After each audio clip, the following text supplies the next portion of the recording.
আমরা কোর্টে চালান করছি, 3 দিন থেকে 4 দিনের মাথায় জামিন নিয়ে এলাকায় এসে আবার মাদক ব্যবসা করছে।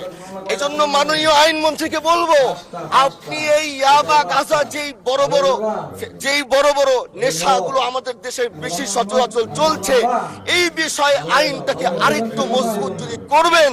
আমার এলাকায় মাদক নিয়ে বড় মুশকিলে আছি, প্রশাসনের সেই সহযোগিতা আমি পাচ্ছি না। একদিক থেকে আমি নিজে মাদক বিরোধী সংগ্রামে নিজে রাস্তায় নেমে মাদকের বিরুদ্ধে আমি নিজে অভিযান চালিয়েছি।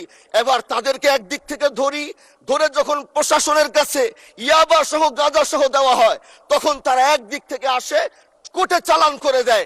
একদিক থেকে গোটা দেশ বলছে এই দেশ মাদক মুক্ত করতে হবে, আরেক দিক থেকে যখন তাদেরকে আমরা কোর্টে চালান করছি, 3 দিন থেকে 4 দিনের মাথায় জামিন নিয়ে এলাকায় এসে আবার মাদক ব্যবসা করছে।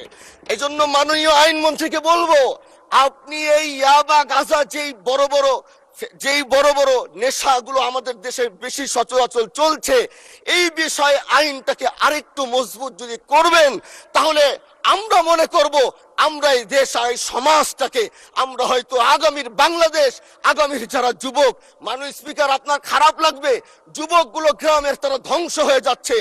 আমি ভরসা রাখি হিরন স্মার্ট ওয়াটার পিউরিফায়ারে। আমাদের চোখের সামনে যখন একজন যুবক ধ্বংস হয়ে যায়, এটা অন্যরা মেনে নিতে পারলেও আমাদের পক্ষে মানা বড় কষ্ট হয়ে যায়। আমরা দেশটাকে বাঁচাতে চাই, আমরা আগামীতে ওরকম কিছু যুবক তৈরি করতে চাই যারা নেশা ধরবে না, তারা পড়াশোনা করবে, তারা দেশের জন্য ফিকির করবে। মাননীয় স্পিকার, আমি সত্যের পক্ষে থাকবো, আমি অন্যায়ের বিরুদ্ধে সোচ্চার থাকবো, আমি গণমানুষের কণ্ঠ হয়ে করব। আমি এমন ধন্যবাদ মাননীয় সদস্য, অসংখ্য ধন্যবাদ।